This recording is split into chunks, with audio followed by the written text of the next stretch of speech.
Bonjour à toutes et bonjour à tous, bienvenue dans le podcast InShape to Grow, le podcast qui a pour mission de vous soutenir, vous et votre communauté, dans une démarche holistique de la santé. Et dans cette deuxième saison du podcast, je vous propose d'analyser des sujets controversés selon deux courants de pensée opposés et d'en définir éventuellement celui ou celle qui a raison, mais surtout voir si aujourd'hui il n'est pas temps de trouver une voie du milieu et d'arrêter d'aller dans toutes ces pensées extrêmes. Alors aujourd'hui, parlons détox. Est-ce une info ou une intox? C'est un sujet qui reste d'actualité, que nous soyons en janvier, au printemps, l'été, après les fêtes, avant l'hiver. C'est effectivement un sujet qui fait encore couler beaucoup d'encre. Il y a des personnes qui en sont fans, il y en a qui en sont totalement allergiques. Nous allons faire le point sur ce qui est aujourd'hui. Alors, le marché des produits détox, que ce soit des boissons, des tisanes, des compléments alimentaires, eh bien, ça représente, selon le rapport de Research and Market, 75 milliards de revenus d'ici 2026. C'est effectivement un gros marché. Alors, est-ce une intox ou est-ce une info?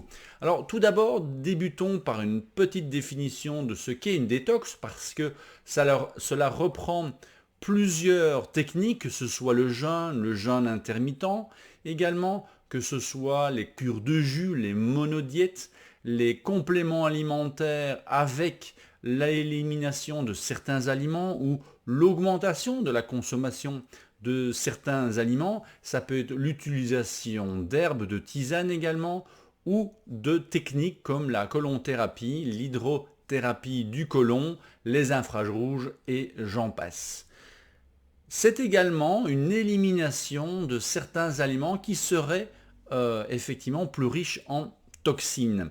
Alors c'est quoi une toxine? Eh bien, une toxine, c'est une substance toxique élaborée par un micro-organisme et responsable de la capacité de celui-ci à provoquer une maladie.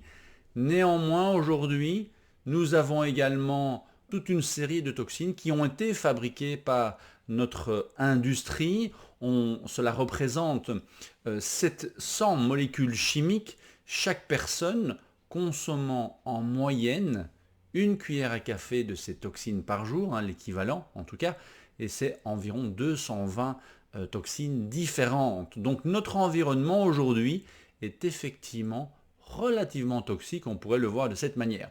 Alors dans les toxines industrielles, on a évidemment les pesticides, les herbicides, glyphosate et autres molécules qui ont été mises sur le marché avant même de comprendre notre propre fonctionnement microbien.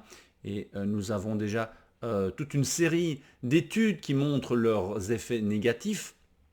On a également les conservateurs, certains ont été éliminés, les perturbateurs endocriniens, que ce soit les phtalates, les BPA et autres, les métaux lourds qui sont dans notre environnement depuis bien longtemps, malheureusement, qui semblent ces derniers siècles s'accumuler également de manière impressionnante. Alors débutons par les arguments des opposants au protocole de détox. Il suffit de lire les grands titres de ces dernières années, comme par exemple dans le Washington Post en 2022, No, you don't need a detox juice cleanse, here's why. Non, vous n'avez pas besoin d'une détox de jus, et voici les arguments. Ou de la Cleveland Clinic, Do detox and cleanse actually work? Ou du University Hospital en 2020 également, Feeling the need to detox? Here's the real truth. Donc, envie de vous détoxifier? Voici la réalité. Ou encore The National Center for Complementary and Integrative Health en 2019 qui disait détox ou nettoyage? What do you need to know? Que devez-vous penser de cela? Le Guardian disait également You can't detox your body, it's a myth, so how do you get healthy? Donc le Guardian disait vous ne pouvez détoxifier, c'est un mythe. Alors, que faire pour être en bonne santé? Donc effectivement, tous ces articles semblent démontrer avec interviews d'experts à l'appui, représentants d'associations de nutritionnistes de diététiciens, de médecins, d'universitaires, qu'en fait les protocoles de détox, c'est de l'intox. Les arguments sont variés. Nous sommes bien équipés, nous avons un côlon que l'on utilise tous les jours, nous avons des reins, nous avons des poumons, nous avons la peau. Ce sont 4 organes émontoires qui viennent éliminer les toxines et tout cela est géré par un foie qui travaille fort bien. C'est d'ailleurs un organe qui peut même se régénérer. Les détox en général ont des effets à court terme, ils sont souvent accompagnés de laxatifs, ce qui semble montrer aux détoxeurs que cela fonctionne. C'est parfois riche en produits chimiques, donc ça pourrait avoir un impact négatif alors qu'on recherche un impact positif et que de toute façon, ces pertes de poids rapides, puisque c'est le premier argument des détox, eh bien, ne fonctionnent pas et on reprend facilement du poids après.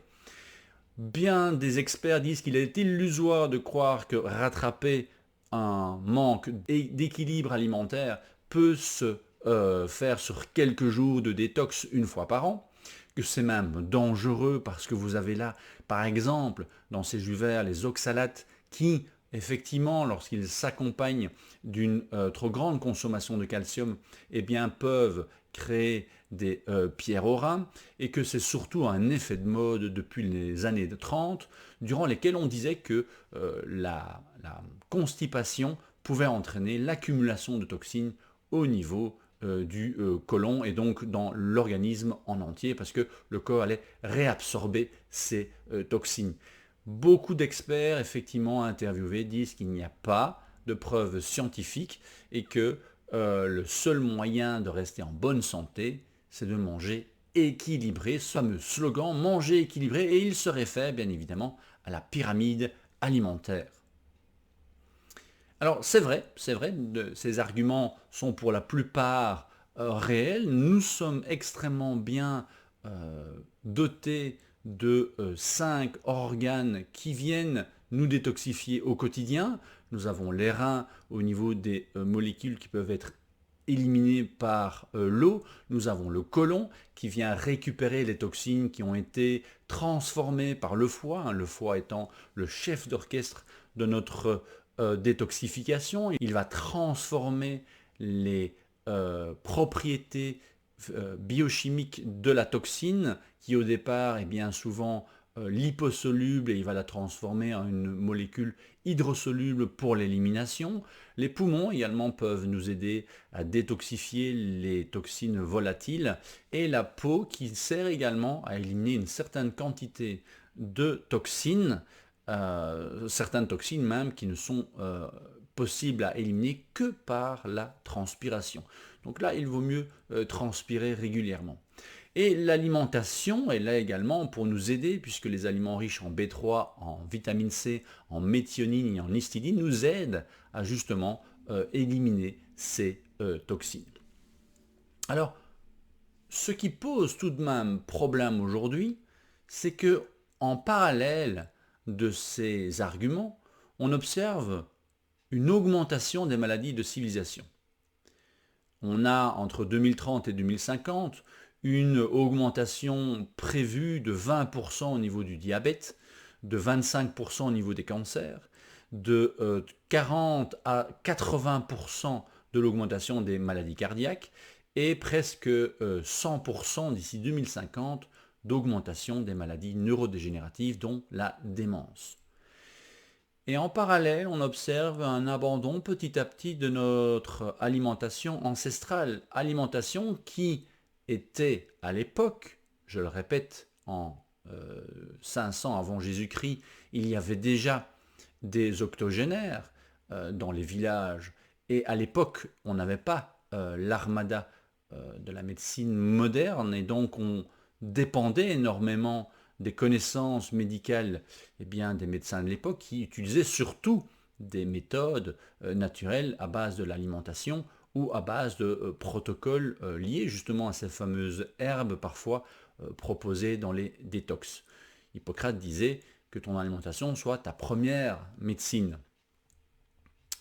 Alors, observons d'ailleurs, puisque je parle d'Hippocrate, notre histoire, parce que je pense qu'elle est une source d'informations intéressantes pas spécialement uniques, mais intéressantes. Et on voit que ces protocoles de détox ont déjà été utilisés en Égypte ancienne, justement là où on a retrouvé ces anciens papyrus reprenant l'analyse de la population et en ville et dans les villages, et on retrouvait environ 2 à 3 octogénaires par 300 personnes, donc c'est quand même pas rien.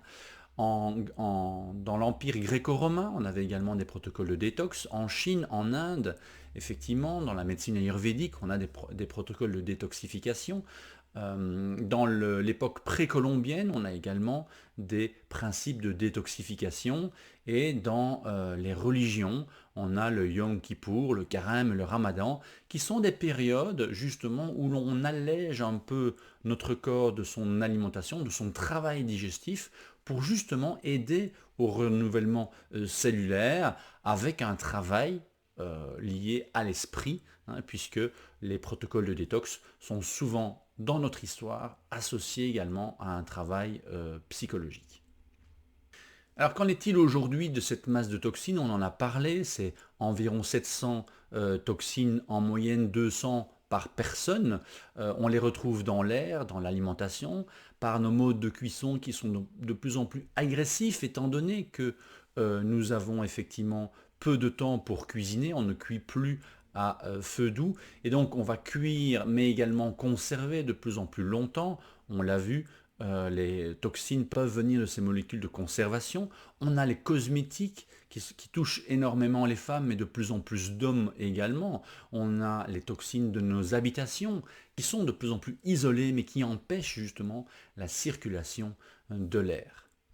Alors au niveau des études, contrairement à ce que certains experts estiment, eh bien on a des nutritionnistes, des médecins, des chercheurs qui sont sur le terrain pour pouvoir comprendre comment cela fonctionne.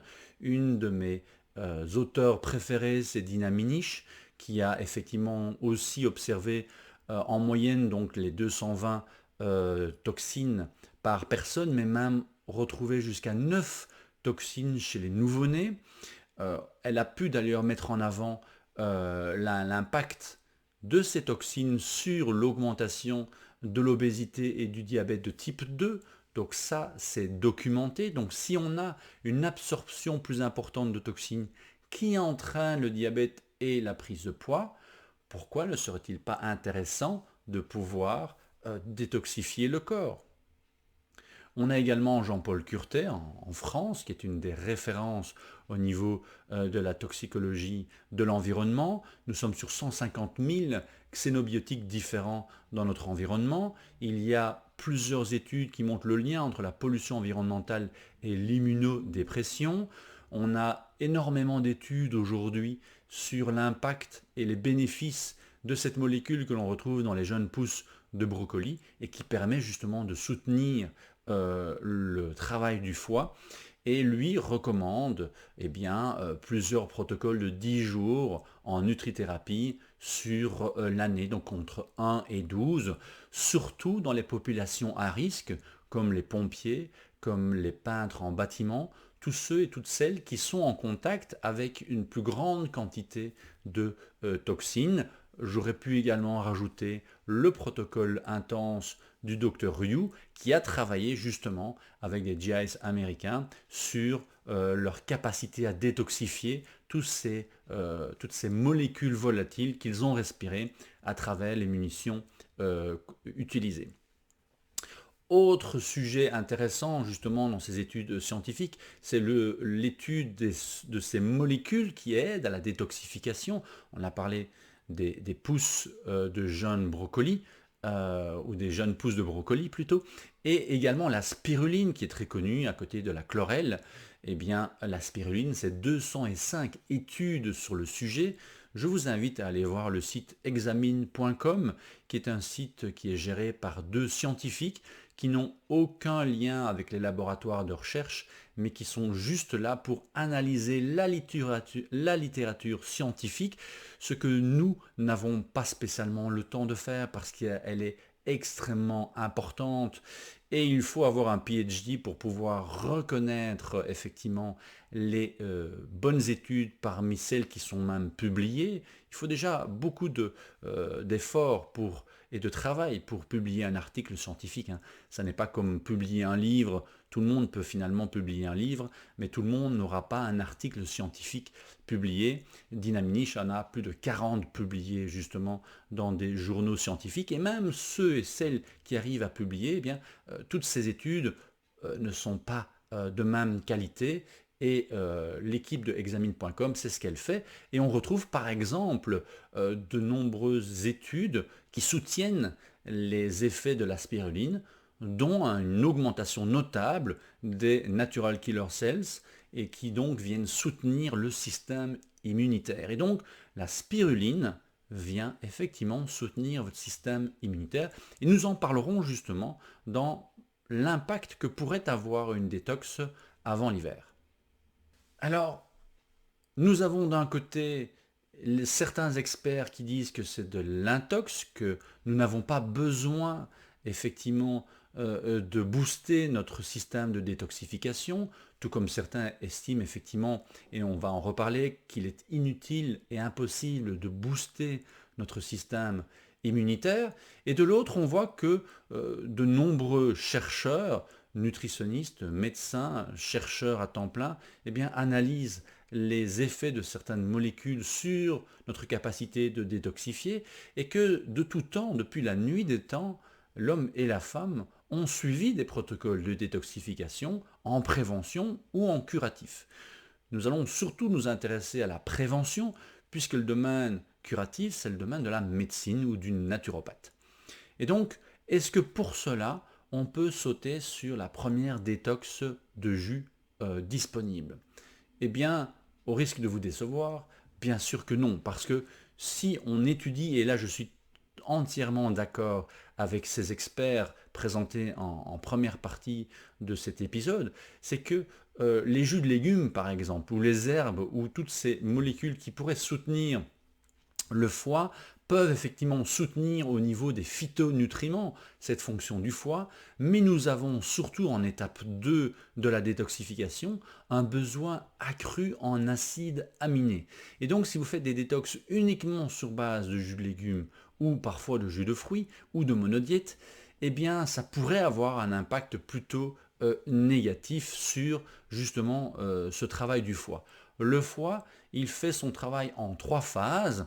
On a une première phase, c'est la biotransformation. C'est ce que je vous ai expliqué plus tôt dans cet épisode. C'est de transformer une molécule liposoluble qui va souvent se loger dans les graisses. C'est d'ailleurs ce qui se passe chez les poissons gras. Pourquoi parle-t-on de consommer des petits poissons gras?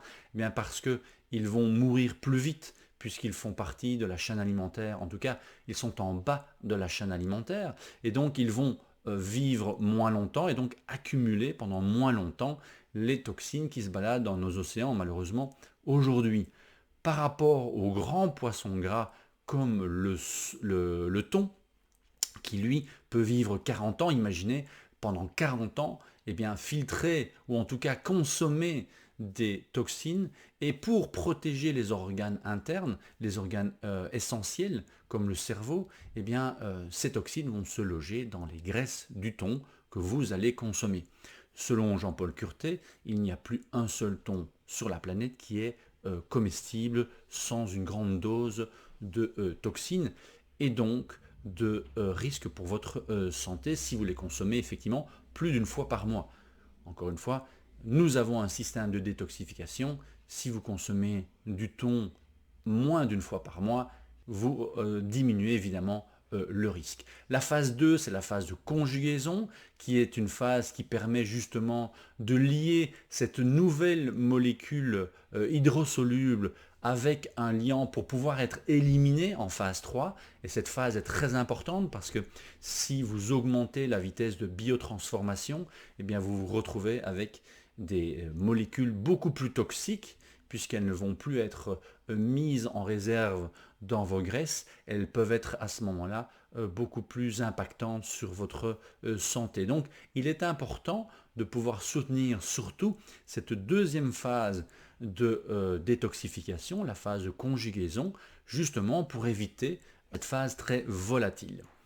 Le foie travaille essentiellement la nuit lorsque vous êtes au repos, selon les données de la médecine chinoise, entre 1 et 3 heures du matin. C'est une des raisons pour laquelle certaines personnes vont plus facilement se réveiller durant cette période de la nuit, parce que si le foie a un peu de difficulté à travailler par la quantité de toxines, eh bien, ça va augmenter votre température corporelle et ça risque de vous réveiller. Alors parfois, ça n'est qu'un petit réveil et puis on se rendort.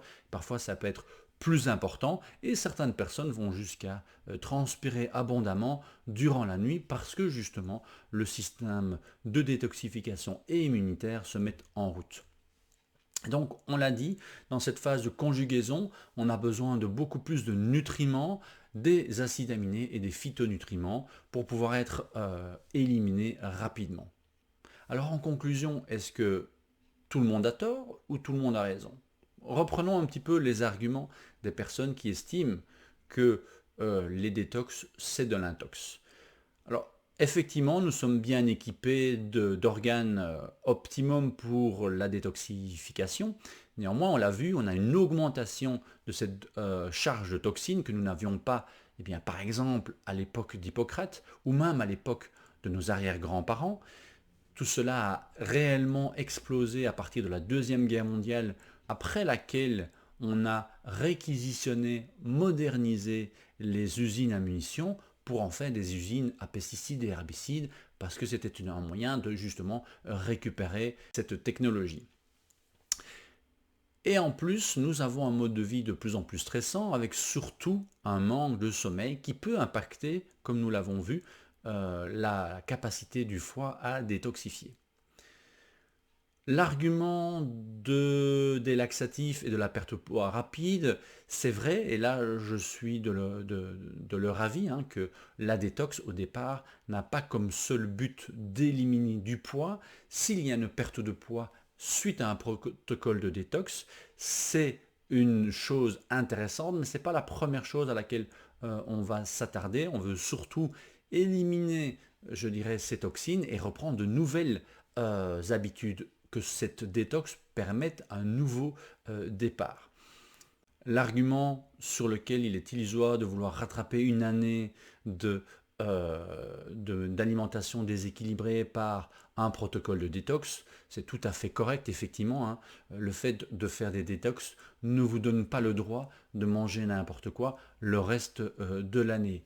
Est-ce que ces protocoles sont dangereux? Oui, je le soutiens. Il faut pouvoir analyser justement la personnalité et l'état de santé de la personne. Et lorsque c'est une détox à but thérapeutique, il faut s'adresser à un naturopathe ou à quelqu'un qui est correctement formé pour cela. Est-ce que c'est un phénomène de mode depuis les années 30? On le voit, c'est mal connaître l'histoire puisque les protocoles de détox sont pratiqués depuis la nuit des temps et est encore pratiqués pour des raisons religieuses. Sur les preuves scientifiques, on voit que c'est faux. On a effectivement très peu d'informations, voire pas du tout, sur les protocoles utilisés. Néanmoins, sur les molécules utilisées, nous avons pas mal d'informations. Et c'est d'ailleurs quelque chose qui est très commun dans le monde thérapeutique, puisque vous avez de nombreux médicaments qui ont effectivement été étudiés pour une raison, mais qui peuvent entraîner des effets secondaires différents pour chacun et chacune. Il y a des centaines de milliers de décès par mauvaise prescription médicale chaque année. Donc effectivement, c'est quelque chose qui est très complexe lorsque l'on isole une molécule, et on va y revenir pour un autre sujet lié à cette détoxification. Alors, les interviews justement de ces experts qui sont choisis pour justement démonter les protocoles de détox, ce sont également ces experts qui recommandent de suivre un régime équilibré basé sur la pyramide alimentaire.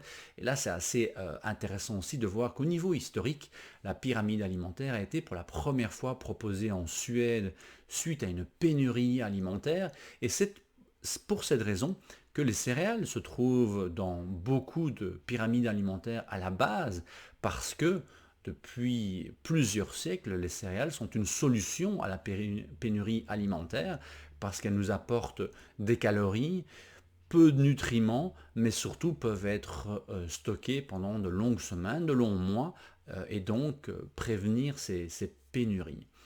L'histoire de la consommation des produits laitiers est aussi intéressante puisque on l'a recommandé dans des règles alimentaires et dans la pyramide alimentaire lorsqu'il y a eu un surplus post-deuxième guerre mondiale justement de cette production de lait et pour ne pas perdre justement cette grande quantité de production, on a proposé d'obliger, ou en tout cas on a instauré la collation dans les écoles avec une portion de produits laitiers, non pas pour des raisons de santé, mais pour des raisons économiques.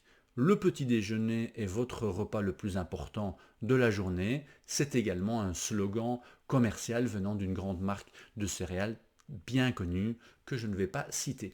Et donc nous avons dans cette pyramide alimentaire, dans ces règles diététiques que l'on suit depuis 40 ans, beaucoup de croyances venant du monde économique et non venant d'études scientifiques. Donc c'est quand même intéressant à noter.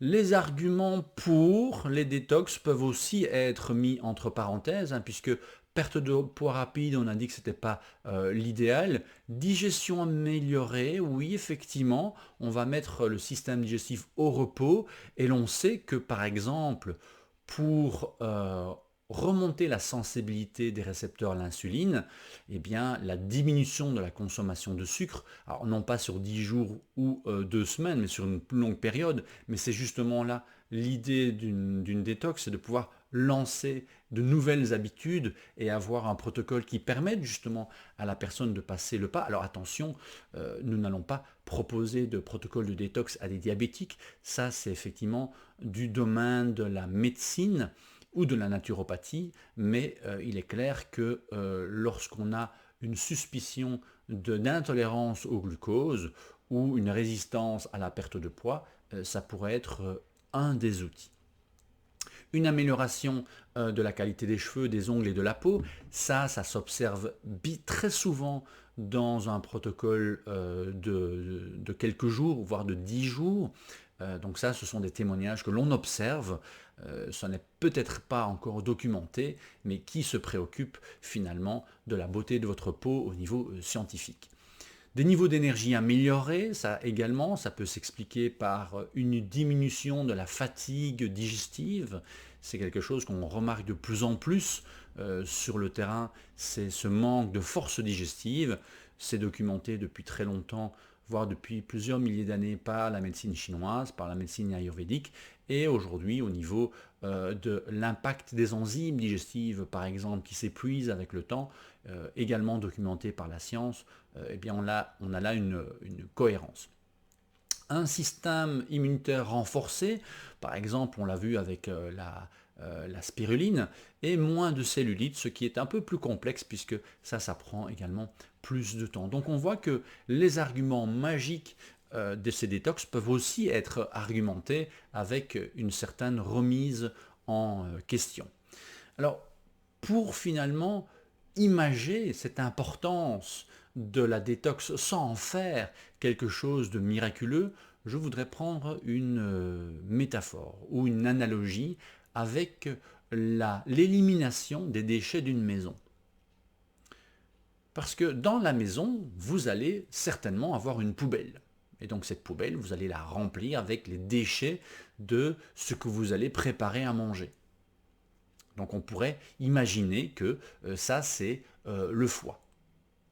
Et une fois ou deux fois, c'est le cas de le dire, par semaine, vous allez sortir les poubelles pour pouvoir les éliminer grâce aux éboueurs qui font un travail assez extraordinaire parce que nous savons combien l'être humain est sensible aux odeurs et ces personnes, pour le bien de notre santé, puisque c'est grâce au système d'éboueurs qu'on a éliminé bon nombre d'épidémies à l'époque où il suffisait de jeter ces déchets dans la rue pour s'en débarrasser, eh bien heureusement le système de la ville à travers les éboueurs, leur travail au quotidien, eh bien, cela permet d'éliminer ces déchets vers des endroits appropriés normalement.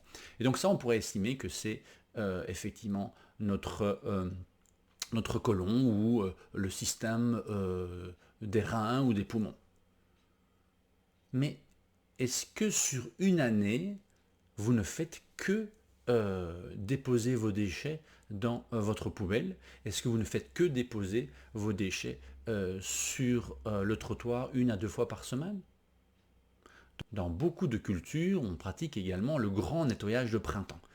Et pour avoir déménagé presque une vingtaine de fois dans ma vie d'adulte, je sais que lorsque vous déménagez, vous faites un fameux nettoyage aussi. Donc à ces moments précis, on se rend compte que malgré l'utilisation des poubelles, malgré l'utilisation du service des éboueurs de la ville, eh bien on accumule quand même toute une série de crasses qui alourdissent un peu la maison. Que ce soit des souvenirs, que ce soit des choses que l'on veut utiliser plus tard, que ce soit des choses qu'on n'utilise plus mais qu'on n'a pas encore été déposées, je dirais, aux encombrants, eh bien on se rend compte que si on n'a pas au moins une fois par an ce fameux grand nettoyage de printemps, eh bien on s'encombre un peu la vie. Et c'est justement lorsque l'on doit déménager qu'on se rend compte à quel point ça peut être encombrant. Eh bien, je ferai l'analogie avec notre système digestif, notre système d'élimination, de détoxification, et le fait de pratiquer au moins, je dirais, une fois par an, à partir de l'adolescence, eh bien, un moment de détox, que ce soit un jeûne intermittent, que ce soit un protocole allégé au niveau des protéines animales, par exemple, ou que ce soit allégé par rapport à justement la quantité de toxines, parce qu'on ne doit pas devenir non plus orthorexique.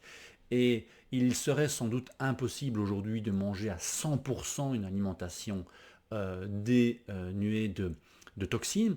Et donc, une fois par an, il est important, essentiel à mon sens, de pouvoir éliminer cette accumulation, malgré nous, de toxines à travers notre organisme.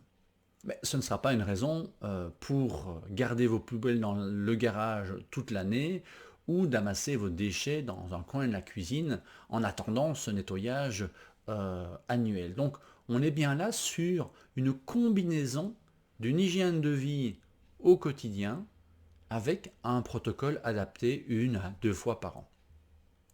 Et donc les solutions sont justement de pouvoir s'adapter à notre monde moderne, à ce monde moderne qui est beaucoup plus riche en toxines, mais qui doit s'adapter à nos rythmes effrénés. Beaucoup de protocoles de détox sont associés à des moments de repos mental, psychologique, on ne sait peut-être pas toujours le faire, et donc on doit trouver une combinaison avec un protocole progressif. Si vous avez 45 ans et que vous n'avez jamais fait de détox, il est probablement un peu prématuré d'en faire une du jour au lendemain. Changement d'habitude, il faudra que ces protocoles de détox soient associés à des changements d'habitude par après, une amélioration parmi éventuellement vos points faibles, vos talons d'Achille au niveau alimentaire, au niveau consommation. Et bien évidemment, s'il y a une problématique bien spécifique à adresser, eh bien, il est essentiel d'aller voir une personne formée et essentiellement à la naturopathie qui pourra justement vous proposer le meilleur des protocoles.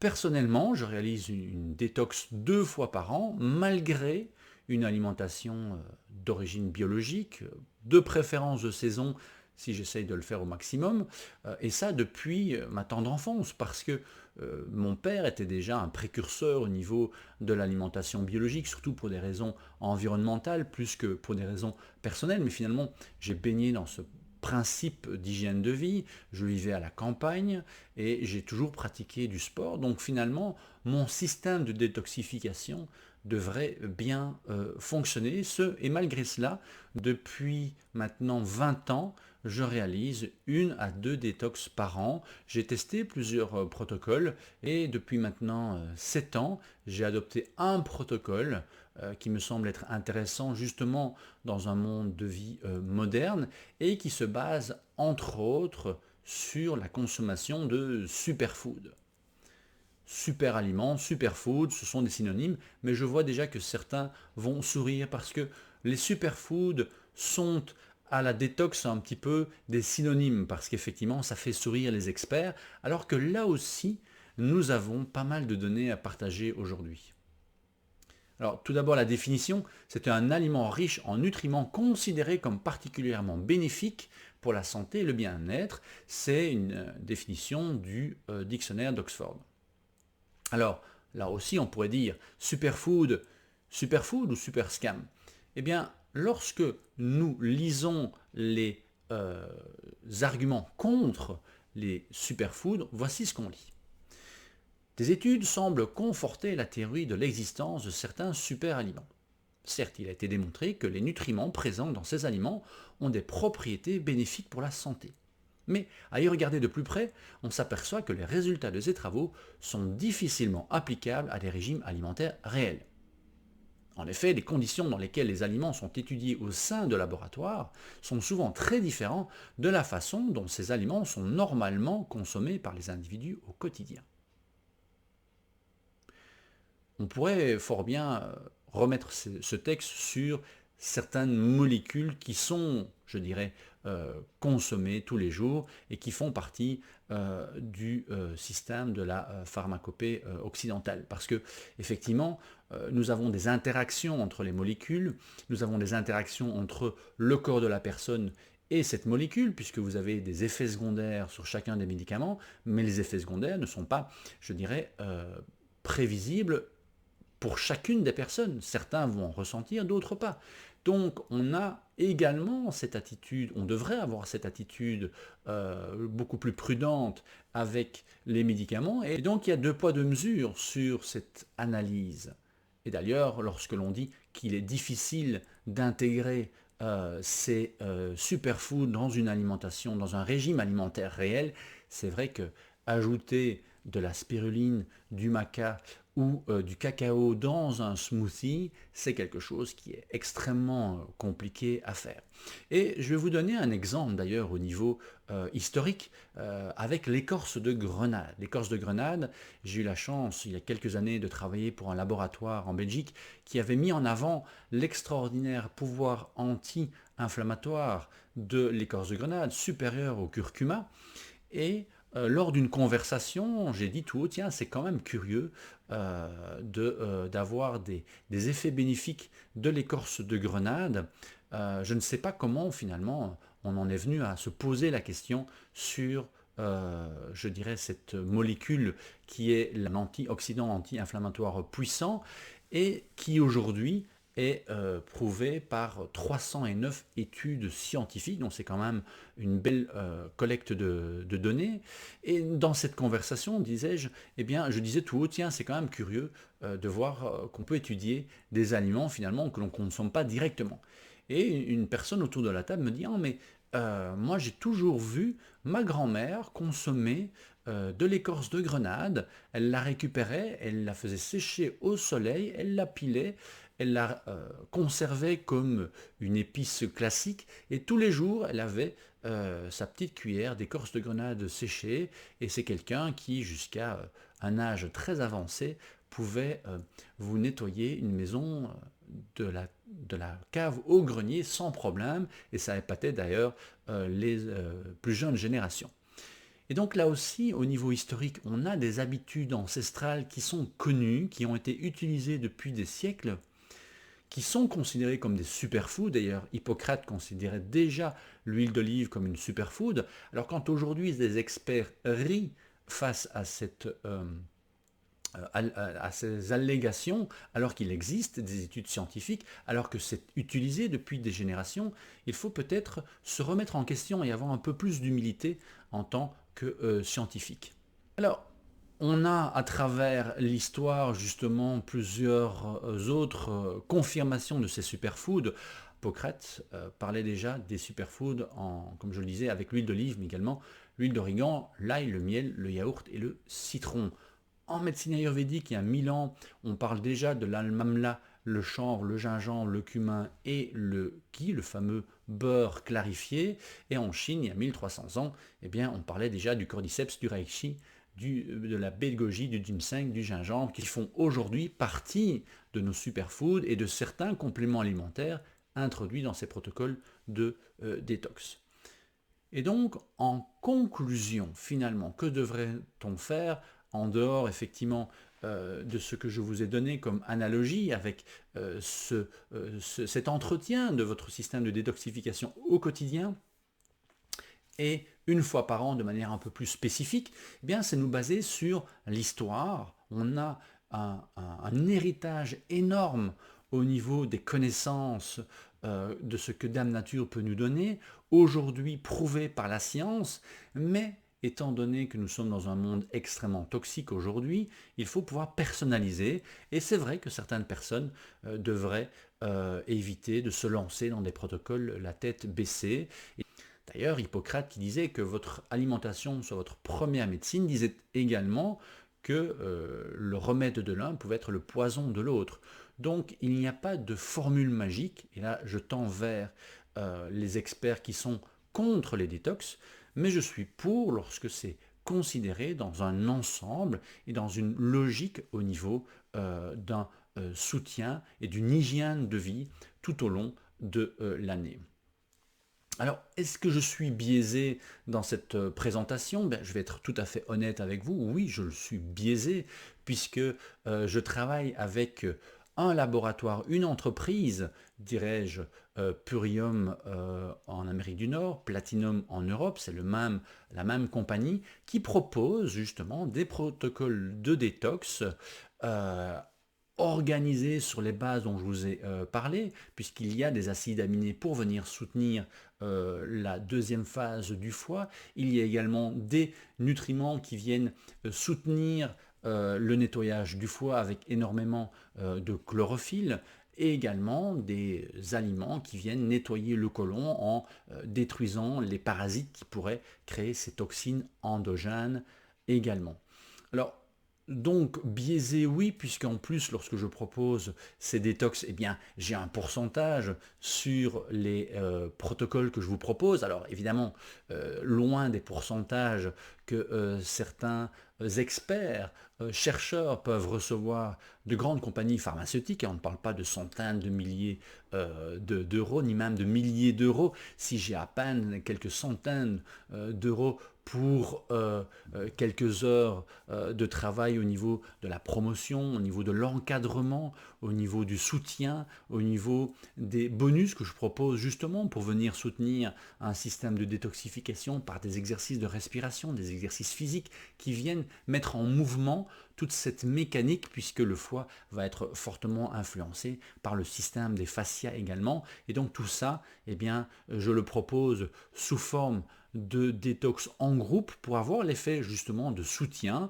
parce que mentalement, effectivement, se priver de ses aliments préférés, eh bien, c'est pas évident. Se limiter à des aliments sous forme liquide, ça donne du repos au corps et au mental, mais le système émotionnel peut être un peu mis à mal. Pour vous faire votre propre avis, je vais également mettre en description un témoignage ou plusieurs témoignages de personnes qui ont fait la détox avec moi ces dernières années. Alors, personnellement, je pratique justement ce protocole depuis 2015, après une dizaine d'années de tests sur différents protocoles. Ils ont été créés par un naturopathe justement sur base du fonctionnement de l'organisme, aussi bien au niveau des calories dont ont besoin vos cellules, puisqu'il y a une superfood ou des acides aminés à consommer toutes les 3 heures, justement pour ne pas être dans un système de stress et de défense. C'est une entreprise qui existe déjà depuis 30 ans et personnellement, je la propose 2 fois par an, une fois à l'entrée de l'hiver ou avant l'hiver pour pouvoir justement renforcer le système immunitaire, et je vais en parler dans un instant, un article de la Harvard School qui justement parle de booster votre système immunitaire, contrairement à ce qu'on pourrait croire, et également le moment le plus propice pour la détoxification, c'est également à la sortie de l'hiver, après avoir passé un peu de temps à l'intérieur, après avoir consommé des aliments peut-être un peu plus riches, eh bien c'est intéressant pour profiter du printemps et de la montée de l'énergie, de faire une détoxification. Alors, justement, pour terminer cet épisode, je voudrais vous parler d'un article que j'ai découvert en préparant justement le sujet d'aujourd'hui, qui est écrit par la Harvard Publishing School en 2021 et qui dit How to boost your immune system. Comment booster votre système immunitaire. Et donc, il commence l'article en disant que l'idée même de booster son système immunitaire n'est pas très correcte parce que on n'a aucune preuve scientifique que cela est possible, parce que le système immunitaire est un ensemble de systèmes qui s'entrecroisent. Mais par contre, plus tard dans le même article, c'est-à-dire quelques lignes plus tard, eh bien, ils disent que la première ligne de défense, c'est de choisir une hygiène de vie optimale et de suivre quelques règles de bon sens et d'hygiène de vie. Premièrement, d'éviter la cigarette et le fait de fumer.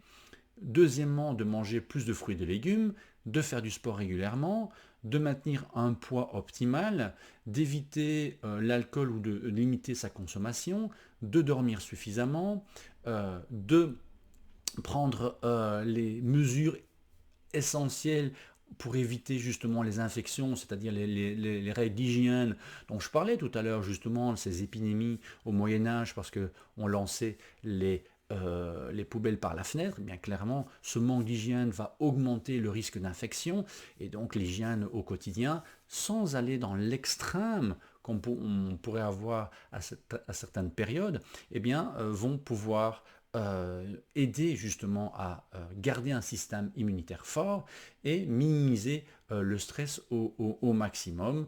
Et il termine évidemment avec le protocole vaccinal qui est recommandé aujourd'hui de manière générale. Mais ce dernier point n'est évidemment pas une hygiène de vie, mais plutôt un protocole médical, dont je vais le laisser de côté pour aujourd'hui. Mais dans les premières lignes de cette activation de ce système immunitaire, de booster, et c'est le titre de l'article, eh bien, je vous propose justement en début d'automne de pouvoir booster votre système immunitaire en allant consommer beaucoup plus de fruits et des légumes, en soutenant le foie, en soutenant le rein, en améliorant votre sommeil. On a une superfood à base de mélatonine qui permet justement d'avoir un sommeil plus réparateur et donc d'avoir une pause physique et mentale, un boost immunitaire durant 10 jours, juste avant que la température ne diminue de trop. Je vais en même temps partager plusieurs éléments, plusieurs outils pour eh bien, maintenir ce système immunitaire actif durant tout l'hiver. Dans ces protocoles, je propose également 10 jours de progression, de pré-détox pour petit à petit déjà changer certaines habitudes que l'on va garder éventuellement après la détox. Vous serez également suivi par mes soins, donc il y a toujours moyen évidemment durant ces 10 jours d'avoir des conseils ou d'avoir une préévaluation si vous n'êtes pas sûr d'être apte pour cette évaluation. On a une perte en moyenne de 2 à 7 kg selon les besoins de chacun et une reprise effectivement de 1 à 2 kg qui vient simplement de la récupération des stocks de glycogène et de l'eau, puisque on va manger moins de calories, on va manger beaucoup moins de glucides par rapport aux habitudes et donc en post-détox, il y a toujours un petit niveau de rééquilibrage. Mais le but premier, même si le fait de perdre du poids eh bien, va améliorer notre système immunitaire à la base, eh bien, le but c'est surtout d'avoir un petit reset, un petit boost pour changer ses habitudes. Alors, conclusion. Est-ce que les détox fonctionnent? Oui, mais ça doit être individualisé. Idéalement, on va le faire au minimum une fois par an. On va petit à petit, grâce à ça, instaurer du jeûne intermittent si c'est possible, parce que tout le monde n'est pas apte et n'a pas la génétique pour bien vivre et bien s'adapter au jeûne intermittent. Et donc, c'est une option supplémentaire avec le temps, voire instaurer des week-ends ou des journées de jeûne plusieurs fois durant l'année, justement lorsque l'on peut prendre un petit peu de repos et pas uniquement le 1er ou le 2 janvier. Pour terminer, je voudrais insister sur le fait que nous sommes aujourd'hui à un réel tournant. On voit que nos habitudes changent, nos croyances changent, nos priorités devraient changer aujourd'hui avec ce que l'on vit ces dernières années. Et je vais inviter les coachs qui écoutent cet épisode de me contacter s'ils veulent organiser leur propre groupe de détox. J'ai dans mon équipe plusieurs entraîneurs, plusieurs coachs en nutrition, plusieurs nutritionnistes qui organisent justement ces groupes, justement parce qu'ils y voient énormément de bénéfices. Ils l'ont toutes et tous déjà testé une première fois pour eux, et ça permet d'avoir une communauté qui partage les mêmes priorités, les mêmes valeurs, et ça permet également au coach de se présenter en tant que leader bien-être auprès de sa communauté, et chacun auprès de sa famille ou même de son entreprise. Je n'ai pas encore eu de détox en entreprise, mais pourquoi pas, on peut éventuellement rêver d'avoir une entreprise à petite échelle qui décide vraiment d'investir en prévention dans le renforcement de la santé de ses employés, parce qu'aujourd'hui, on l'a vu ces 2 dernières années, c'est vraiment une priorité, et pas uniquement une priorité, je dirais, personnelle, mais vraiment une priorité de communauté. J'espère que cet épisode vous a plu. Si vous avez des questions, n'hésitez pas à les poser en commentaire, à m'écrire directement via les réseaux sociaux ou via mon site davidgermeau.com. Et je vous souhaite une excellente fin de journée, une excellente soirée. Et d'ici notre prochain épisode, prenez soin de vous.